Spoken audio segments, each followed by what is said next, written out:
everyone, it's Brittany and Katie with the Q team in Rochester, New York. We're here today to talk to our homeowners, not necessarily our home buyers or our home sellers specifically. Home sellers too works for. But any homeowner on how to boost your curb appeal for the summer. Absolutely. So we have a couple different ways that can help you boost your curb appeal for your own benefit and, the look of your house, or if you're looking to sell, to kind of boost that curb appeal for, the value and buyer appeal. Mostly minimal effort, and Yes. they're not super expensive either. Maybe a little sweaty on these hot summer days. Sweat equity. Good one. So the first one is to trim and shape any of your hedges, trees, all of those things that might get overgrown that you need to take a trimmer to, or a hedger. I don't even know if that's a term. Take one of those tools to and kind of shape up and clean up to make it look nice and pristine. So of course you would hire a landscaping company to do this. However, we just bought an electric, I think they're called, I don't know.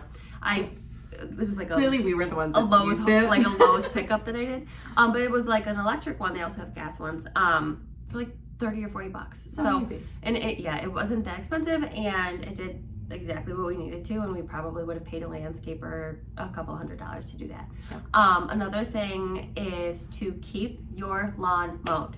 Do not get your grass, let your grass grow wild and turn into a forest, because that really affects the outside look of your house. It does.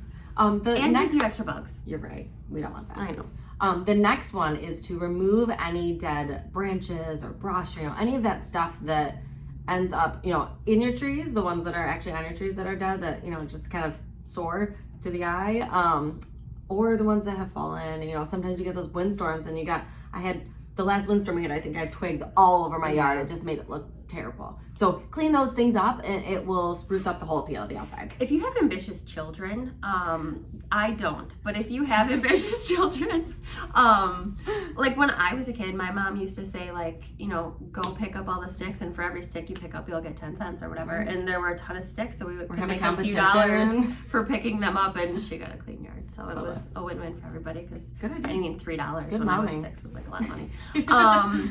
This one is probably like the most grueling one, like that nobody really wants to do unless you're ambitious. You probably have ambitious kids. Yeah.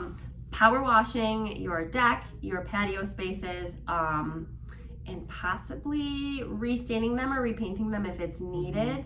That is a maintenance item that when it comes time to sell, home buyers are going to notice.